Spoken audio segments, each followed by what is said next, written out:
My mic was muted the entire time. What a fantastic way to start the stream. As I was saying, this is the final episode of going through my comic book collection.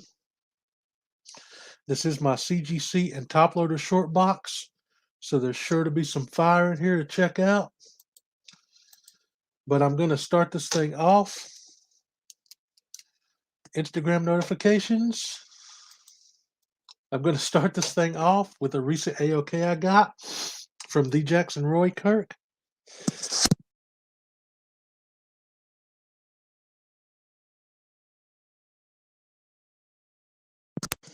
And a sneeze, because why not? Now, these are some Spider-Man books. And the reason I'm showing these in this final episode of going through my comic book collection is because I didn't have these when I showed my Spider-Man box. And I want the entirety of my collection to be in this one playlist. So I'm going to run through these right fast. I have Spider-Man Unlimited 1, Start of Maximum Carnage. I've got Web of Spider-Man 101, Part 2 of the Maximum Carnage storyline. Amazing Spider-Man 378, Part 3. Spider-Man 35, which is Part 4. Yo, what's up, Gray Man? I got Spectacular Spider-Man 201, it's Part 5.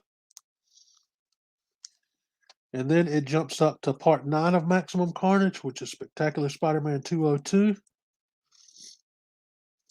And then it comes up to the end of it, Spider-Man Unlimited 2, the conclusion. So I'm a whole lot closer to putting the Maximum Carnage set together now. I've got Amazing Spider-Man 386.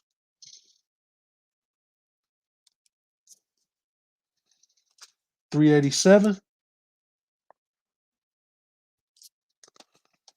and $388.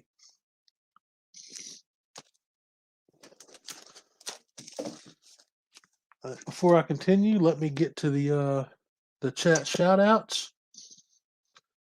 Had Chop and Drop in here first at 21 hours ago.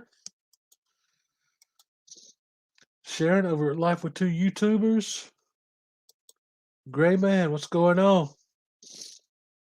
Yo, what's up, Captain Sorrow? Sarah in the house.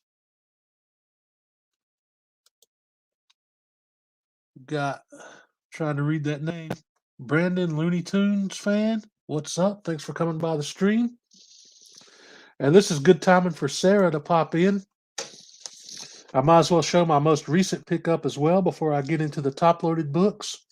I picked up House of Slaughter issue 1. I haven't got a chance to read this one yet, but I missed out on the entirety of Something That's Killing the Children. I missed that entire run. I wanted to jump on this run and check it out, so I'm definitely looking forward to reading this book.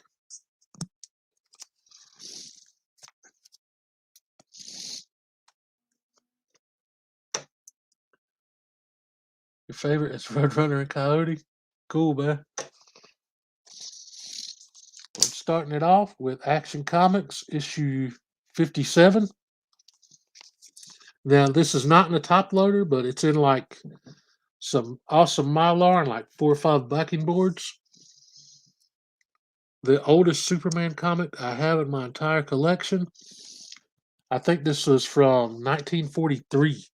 So it's a Golden Age book. And it is the third cover appearance of Lois Lane. Awesome book. That was an AOK from my buddy Comic Books NYC. Excuse me for 1 second.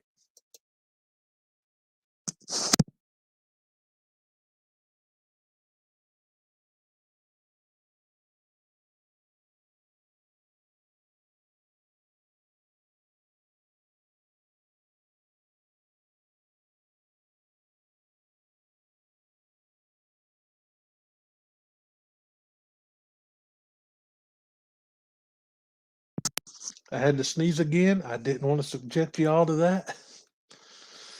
So kicking off the books and top loaders, I have X-Men. I think it's pronounced Schism, issue 1.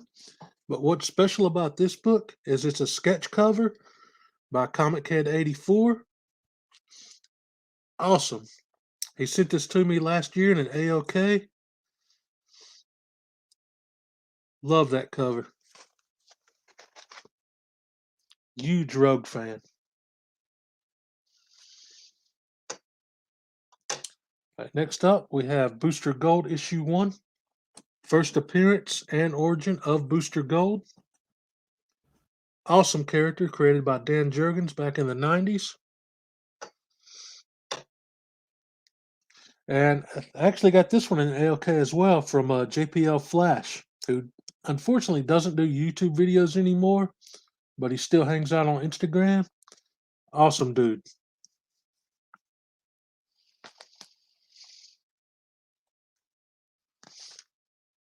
I've got Superman issue 1.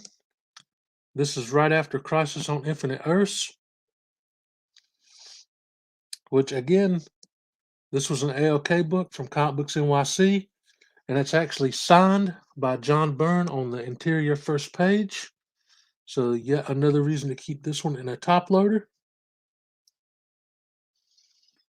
Obviously, all the books are also bagged and boarded inside the top loader for some extra protection.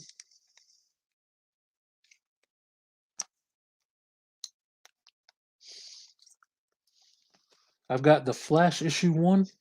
This was the start of Wally West's solo run.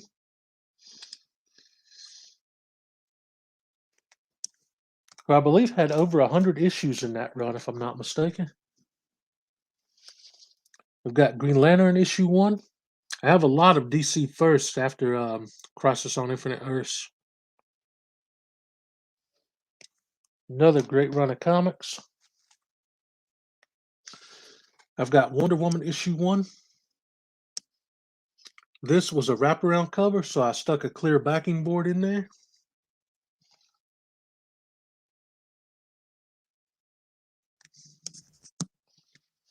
Awesome book. This was actually AOK to me from just a little podcast. Geez, maybe 2 years ago now.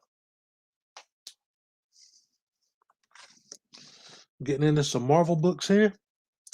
Have Avengers issue 257. Hopefully my audio level is good. But this is the first appearance of Nebula. Awesome character. Didn't know a lot about her until I saw the MCU movies. But once I learned about the character, I went back, read some of her stuff in the comics, particularly the Infinity War storyline, Infinity Gauntlet storyline from the comics. Awesome. Nebula played such a bigger role in the comics than she did in the movie when it came to the Gauntlet. And this is her first appearance in comics.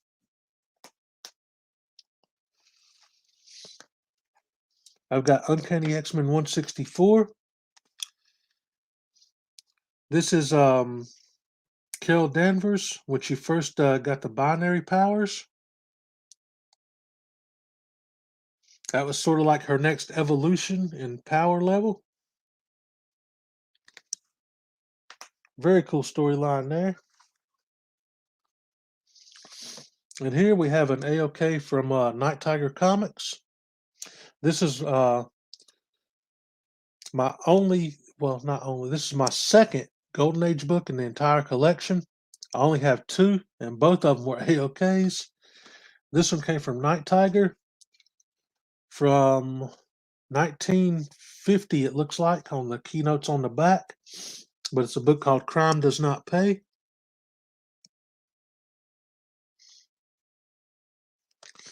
Eventually, I plan on getting a few more Golden Age books in the collection, but it's going to be a while.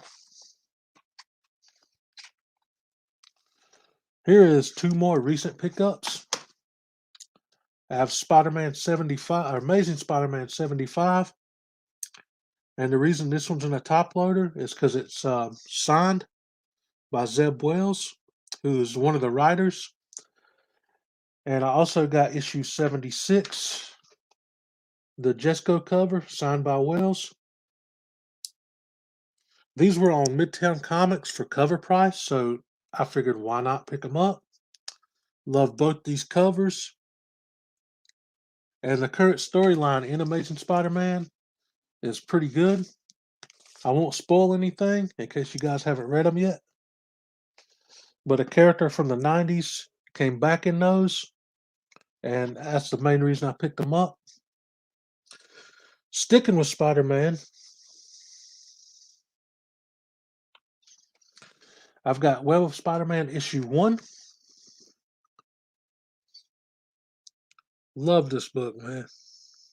That cover with the black suit, it's awesome looking.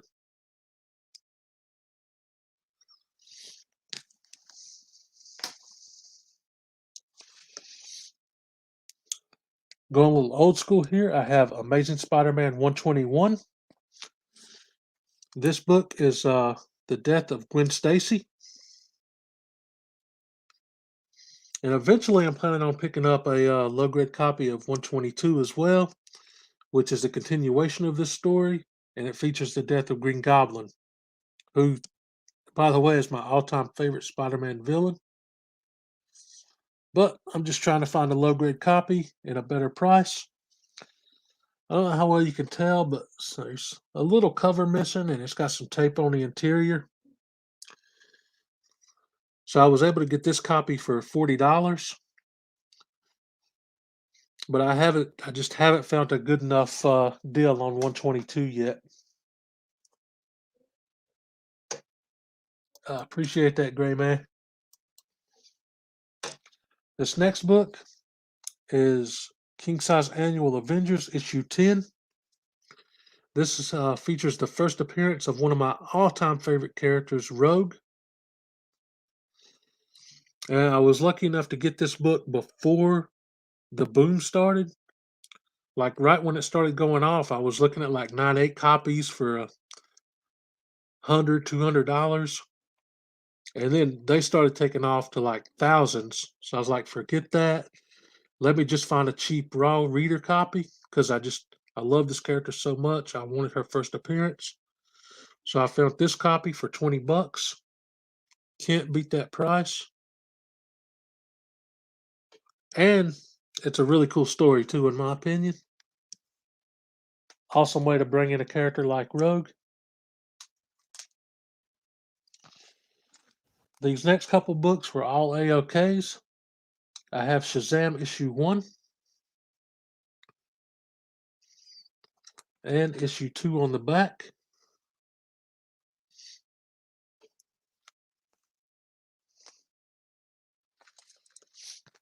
I've got Secret Wars issue 8. Another awesome black suit key. And probably the biggest one, I got ASM 300, first appearance of Venom. And all 4 of those books came from Matt, the boy who had 7 talks comic books. Awesome channel here on YouTube. He just recently started making videos again. Definitely check those out. But there's no way I would have had a book like this in my collection without his generosity. That's like a mega grail.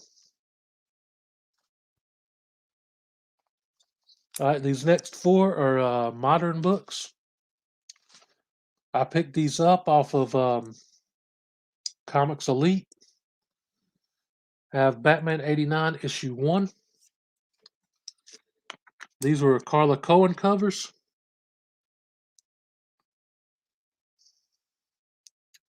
The trade dress is limited to 3,000, and the limited trade dress is limited to 999.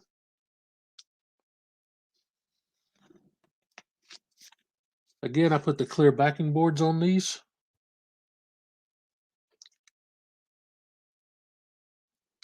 I try not to cover by too much, but I love Carla Cohen's art.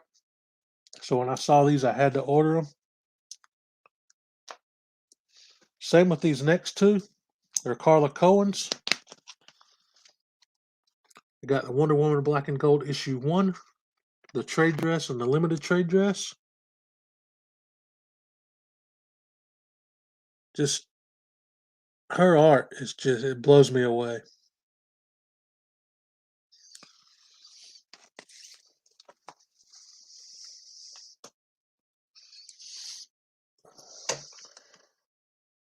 Yo, what's up, White Tiger?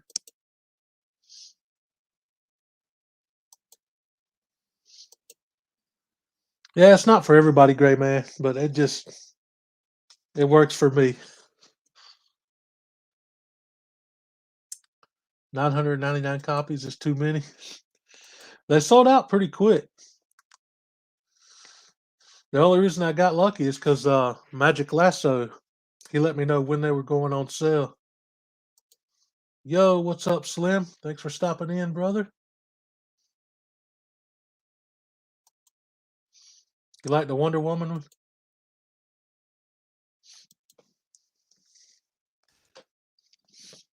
This next one is it's a movie homage, a poster cover, Superman Action Comics.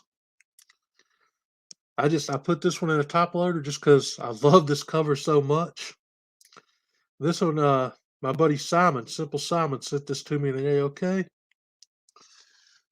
And I just love that Bill and Ted homage. And I love the fact that Doomsday is the one on top of the phone booth with Superman. Had to put this book in a top loader. I don't know how many Bill and Ted fans are out there, but to me, that was just an epic cover. The phone booth has Superboy,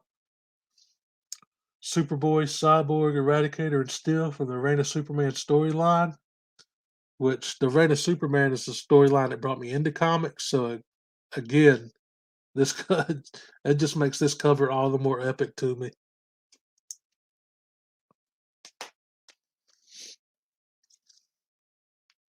Got some Captain America up next. Appreciate that, Slim. And this is Captain America issue 34. I can't remember which volume this comes from, but this is the Brubaker run. And it's the first appearance of Bucky Barnes as Captain America. This book had two different covers. The other, I can't remember who did this cover, but the other cover was Alex Ross, I believe. But this cover, I just liked, I don't know, I just liked it a little bit more, so I went with this one.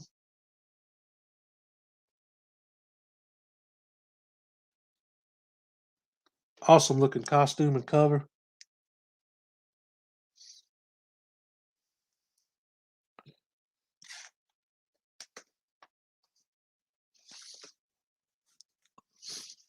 This is a book I picked up from, I didn't pick up, I got it in ALK rather, from Night Tiger Comics.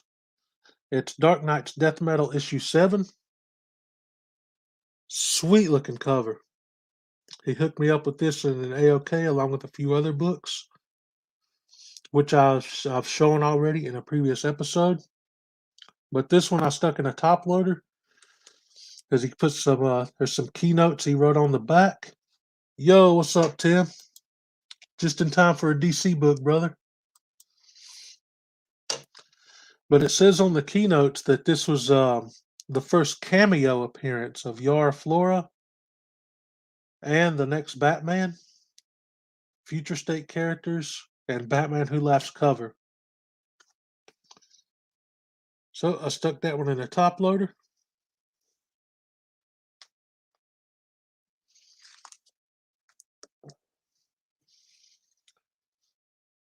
This is another one of the AOK books I got from Kavi. It's Giant Size X-Men issue 2.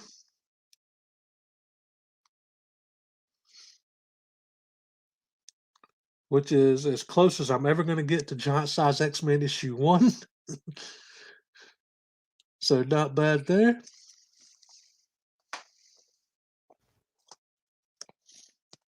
I got some Spawn action here. Issue 9, first appearance of Angela.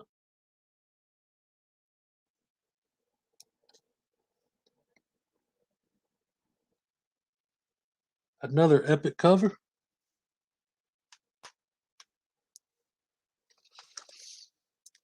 And here's a book I got AOK'd from Tim the Comic Collector. Or, well, the Comic Collector here on YouTube. It's Tim the Comic Collector over on Instagram. But he hooked me up with a Green Lantern issue 48,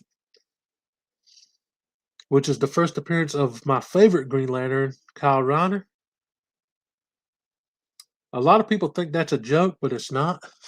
Kyle Rayner is actually my favorite Green Lantern because when I started reading Green Lantern books, I started with issue 46, which was a crossover with the Reign of Superman storyline. So that was like the very first Green Lantern book I ever read. And so just a few issues later, Kyle Rayner came in. I really didn't know that much about Hal Jordan, except that he went crazy, became Parallax. So that was like my first introduction to Hal Jordan, was him like flipping out and becoming evil, and Kyle Rayner taking over as Green Lantern. So all through the 90s, just about, Kyle Rayner was basically the only Green Lantern I knew, and I love that character. So it's awesome to have his first appearance.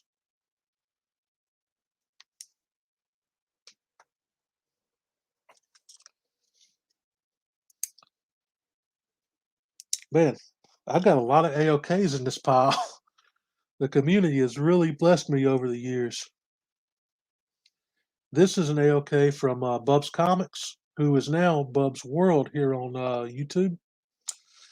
But it's Superman issue 78, signed by Dan Jurgens with the COA.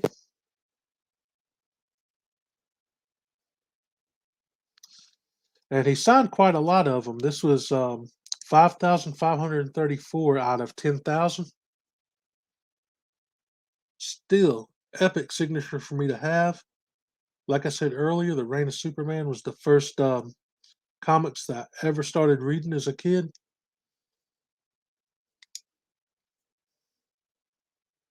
Epic to have his signature on anything. Appreciate that, Slim. Hal does that every 20 issues or so.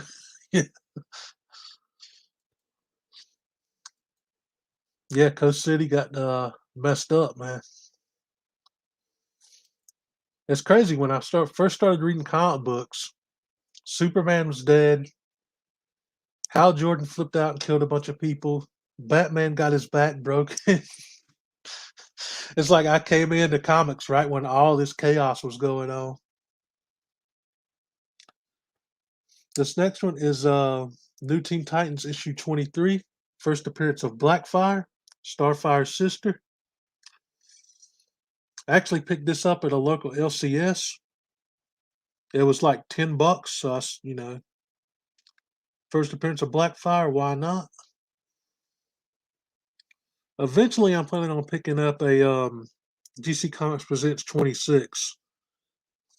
That's the first Starfire, first Cyborg, and first Raven, I believe.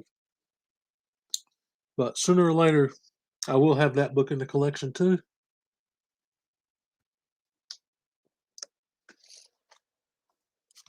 And these last two top-loaded books were both AOKs from Lindsay, formerly Lindsay's Geeked Out Knickknacks here on YouTube.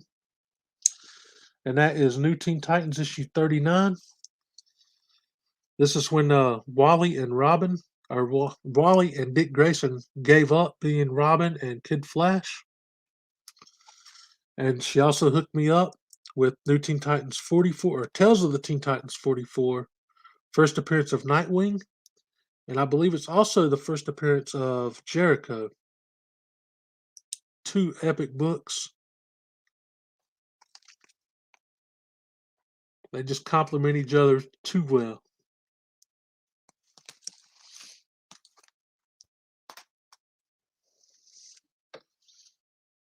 Yo, what's up, Jackson? What's going on, brother?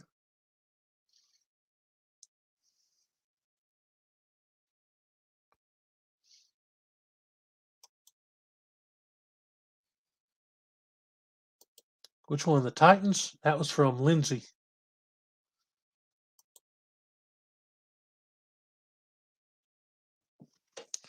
All right. That's the end of the top-loaded books. Now we're getting into the slabs. And speaking of Lindsay, she AOK'd me this last year for my birthday. Silver Surfer 34, The Return of Thanos. Love this book, man. After I read the Infinity Gauntlet storyline, I was all about Silver Surfer, Adam Warlock, and picking up these books, man. I believe this is where basically the whole Infinity Gauntlet storyline kicked off when Thanos first returned before he had the stones.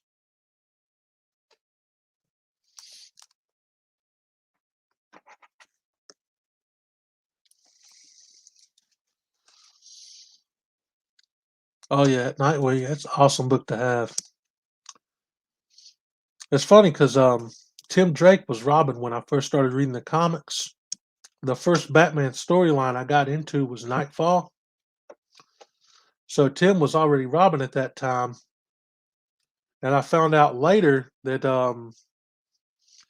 I knew Dick Grayson was Robin from the show and stuff, the TV show. But I didn't know about Jason Todd yet. I didn't find out about him until later. But anyway, I'm rambling now. Thanos always had stones.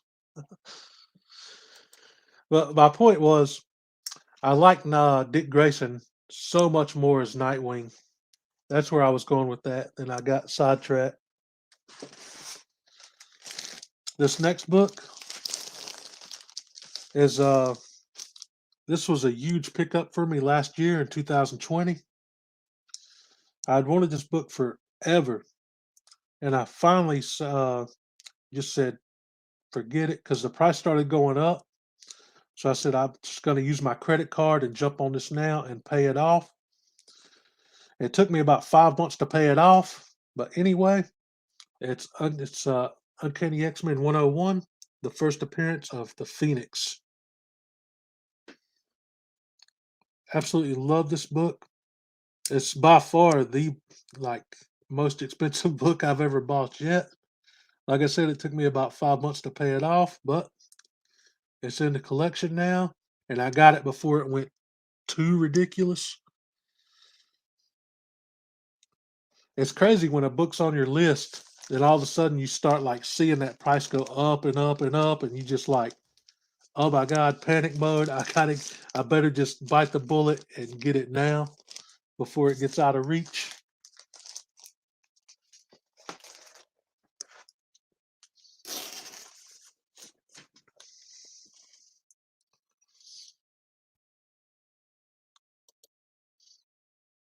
Oh, yeah, that's one of my favorite storylines too.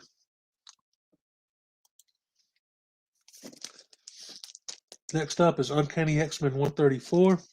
Kind of goes with that one. It's the first appearance of the Dark Phoenix.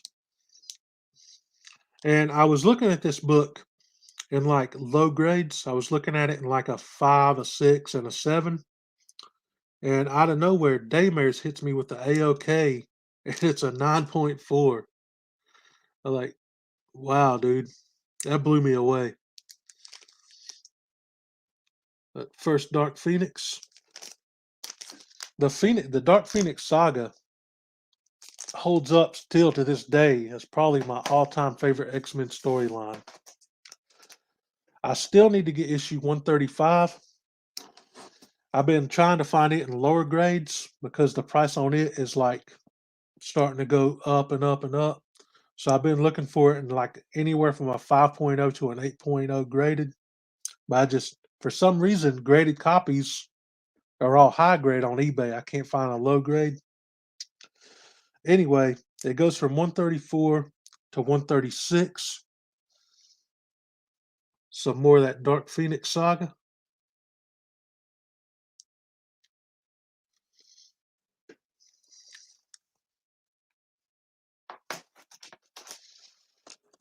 And I also managed to pick up issue 137, which is The Death of Phoenix. for a little while. I know I've heard that Jean Grey died quite a few times in the comics, but this was a nice issue I picked up at a cheap price before it started going up.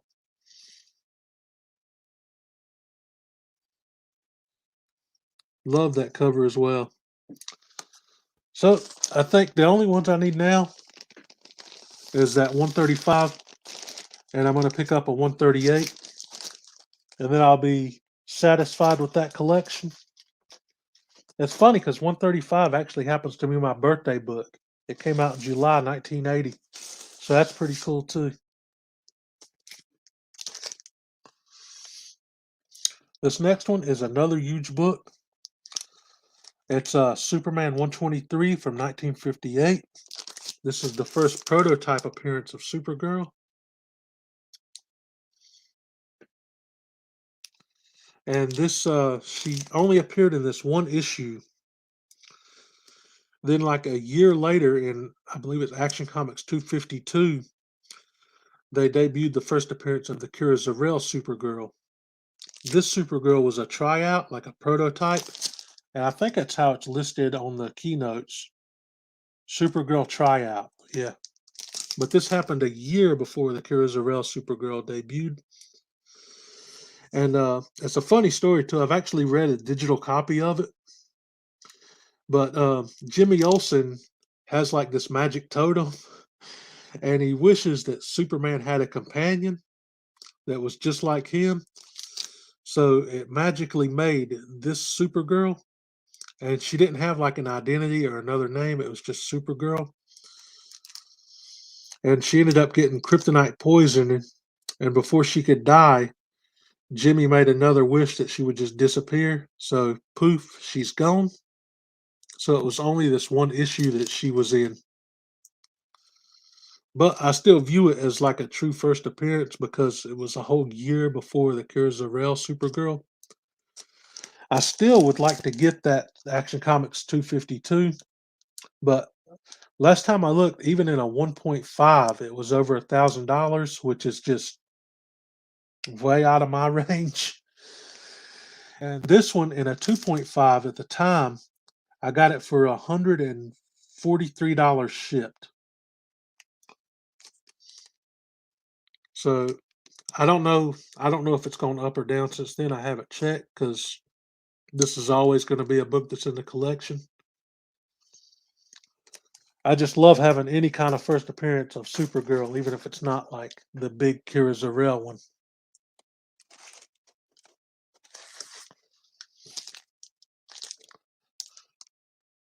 This book I got in an AOK from Unruly Simeon.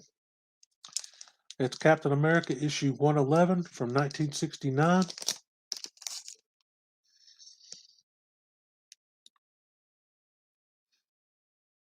Huge Captain America fan. I don't know if you guys can tell from the shield in the back there. But he hooked me up huge with this one. It happens to be one of my all-time favorite Captain America covers, which he didn't even know that when he AOK'd it to me. So that was just like an awesome coincidence.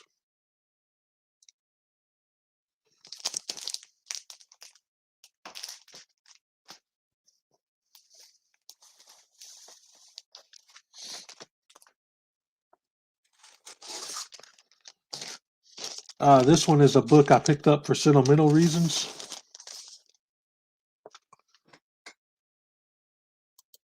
Oh yeah, Jimmy Olsen was the man, depending on who you ask. Yo, what's up, Brian? Thanks for dropping in. Appreciate that, man. This one I got for sentimental reasons. It's a Superman 75. This was the first ever signature series slab I picked up, but it's signed by Dan Jurgens, Death of Superman. And like you guys already know, because I've said it 100 times, the Reign of Superman storyline brought me in, and then I went back and read these older ones where he actually died. I remember being a kid and like loving the character Superman so much from the Christopher Reeve movies. And then when I finally pick up a comic book, I find out that Superman's dead. So as a kid, I was like crushed. But then I read the books and just got hooked on them. So I had to pick this one up when I had the opportunity.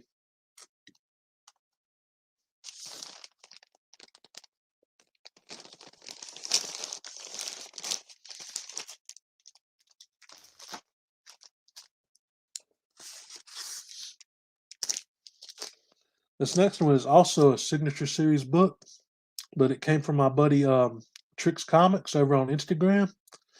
He hooked me up with this. I can't remember if it was my birthday or Christmas, but it was last year. It's Legends of the World Finest issue 1.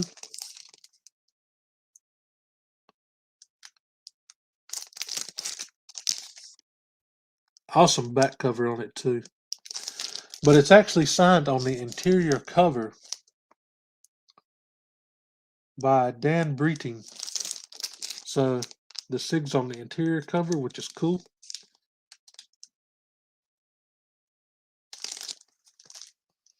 I think that's the first time I ever seen a slab that had a signature on the interior cover instead of the exterior.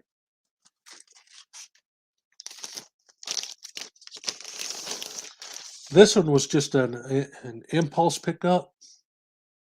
I was at the LCS one day and I saw this cover and he had it's in a 9.8. I believe it was $40. And I don't know, I love the cover, so I just picked it up. It's just one of those impulse buys. But it's Amazing Spider-Man $7.99. Very cool Red Goblin cover with Mary Jane. I don't think there's any kind of key.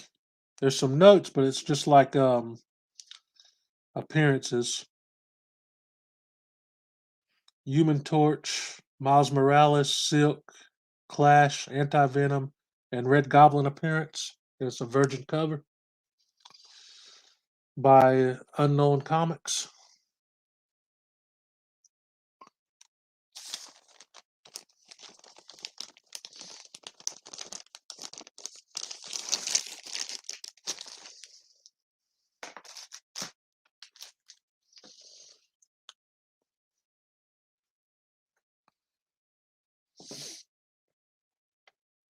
I got this one really cheap. I think I picked this one up on eBay for $30, but it's Uncanny X-Men 244 and an 8.0, first appearance of Jubilee.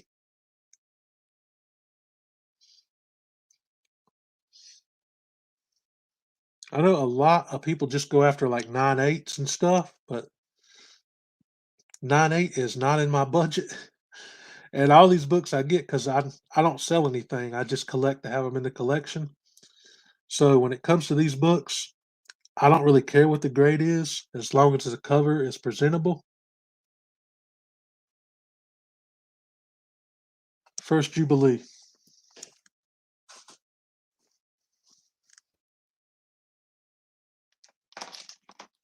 I could see going after 9.8s if it's something you're going to sell later. But other than that, any grade will do. These next three are actually all Astonishing X-Men issue 1 with different covers. They're all 9.4s. And I actually won these books in from Kavi, Comic Books NYC, like way back, at least 2 years ago now, maybe a little more, when he was doing his 250 sub giveaway. I was lucky enough to be one of the winners, and I won these 3 issues. Got the partial sketch cover. We've got Wolverine.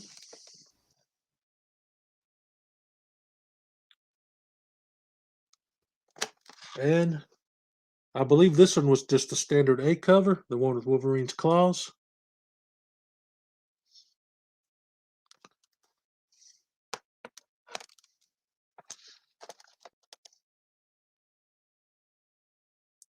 And it says first appearance of Ord from Breakworld. O-R-D, and Dr. Cavett. I can't pronounce these names, man. But I've never actually read the Astonishing X-Men run, so I don't know how the story is, but I'm digging all these covers.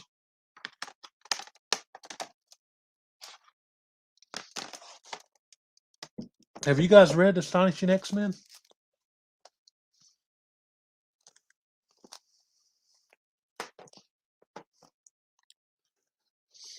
I'm a huge X-Men fan from the 90s. So the storylines I've read are like Onslaughter, Age of Apocalypse, the Days of Future Past, the Dark Phoenix saga from the 80s. Those are like the stories I love. I haven't really read any like modern X-Men books.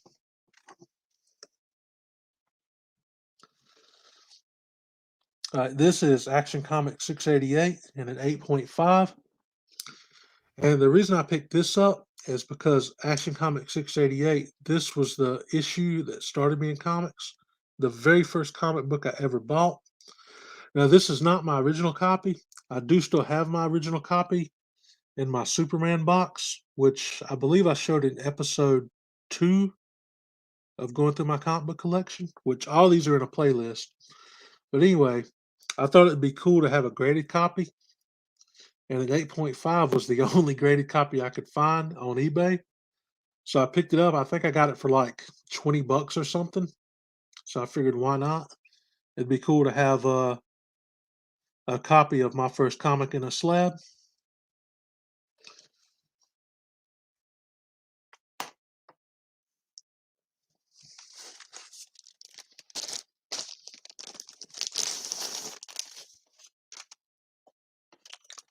Oh man, I didn't even know Delado did that Wolverine cover, man. That's awesome info. Appreciate that, Slim.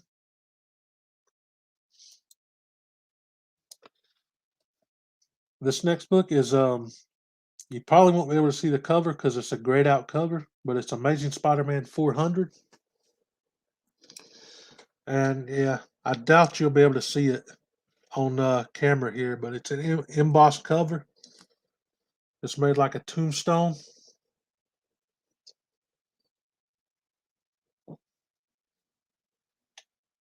But I got this probably 3 years ago now in a 9.8. This was the older, thicker slab, but I got it for like $40 on eBay. And I think it was only my second or third slab at the time. But this was sort of another sentimental buy for me. I had this book in the 90s as a kid, and it was some of the books I had to sell off in the early like 99 2000. I had to sell a huge chunk of my collection for financial reasons, and I quit collecting for like 15 years because that killed me having to sell. But this was one of the books that got sold, and my grandmother actually bought me this book back in the 90s when I was a kid, and I always regretted selling it. So when I saw it on eBay for just $40 and a 9.8, it was a no-brainer pickup.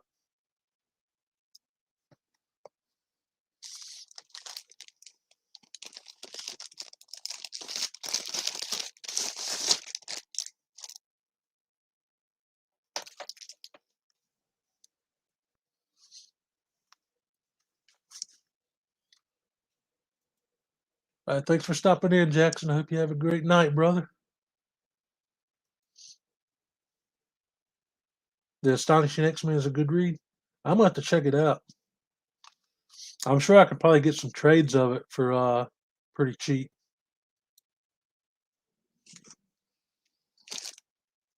This next one was just I guess you could call it a cover buy, but I do actually have a raw copy of this because this was my favorite version of Catwoman, the Brian Boland Catwoman. I have a couple issues. I have issue 1 and a couple others raw, but I saw this again in a 9.8, super cheap online. You can find a lot of good deals on eBay late at night if you're an insomniac like me. But I think I got this one for 45 or $50.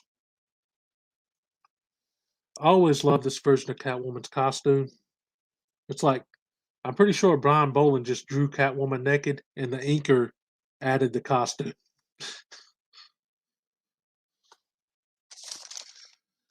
This is a great run, though. If you haven't read this this run of Catwoman, I definitely recommend it. I'm almost done. I've only got 2 slabs left.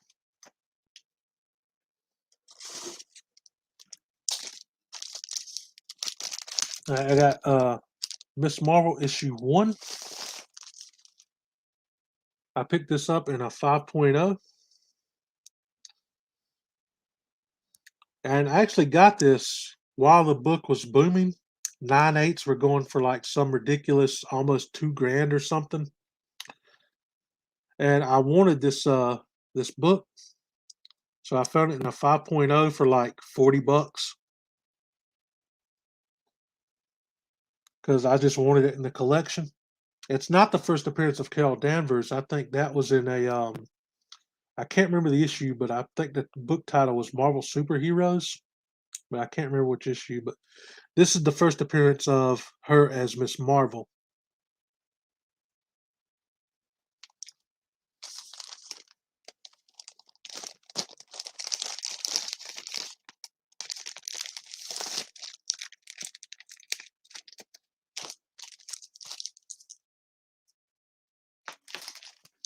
All right, last one up. This was actually the first slab I ever bought. I got this in 2018 for $100 at my local LCS. It's a 9.6 white pages, and it's a newsstand. The Savage She-Hulk issue 1. Which this book happens to be blowing up right now, but I have no plans of selling it. I thought about it, I honestly did, but after I had to sell off so much of my collection back in 2000 that the thought of selling books now just gives me anxiety. I don't want to do it. Because when I first started collecting again in 2015, the first thing I did was start trying to get all the old books I had to sell off and rebuild my collection. And thankfully, 90+% of them were still like dollar books. So I was able to put almost the whole collection back together despite just a few here and there that just were crazy. But I picked this up back in 2018. It was the first slab I got. In 2018, I decided to get more serious about collecting and go after some bigger books, which was like super hard for me to spend that kind of money. I almost had a panic attack spending $100. But I wanted at least one slab in my collection, which was a mistake because now I have 19 slabs. So I obviously didn't stop at just this one. Which, again, this is a book I've read digitally. A really great storyline. Eventually, I'd like to pick up the other issues in this run. I just haven't gotten around to it yet. But this is one I definitely recommend you guys reading if you're any kind of She-Hulk fan.